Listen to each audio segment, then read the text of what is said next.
And Champa Gedixons tuwang 10, tukuha ni Shotley mong natitira, host ang kaunti, sa liyang yon, sakop ni Gibbons ang lahat at siya ang may lamang. Posibleng double elimination dito, pero may 10 sa window. Oh!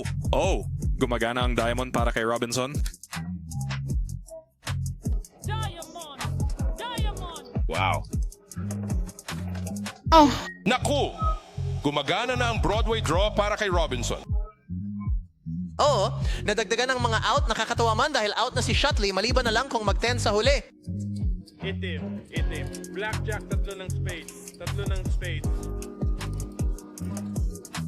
Napakadelikado ng sitwasyong ito rito. Ang jack lang ang tanging nakuha habang si Gibbons Tara na. Gibbons? pumunta mumula sa pagiging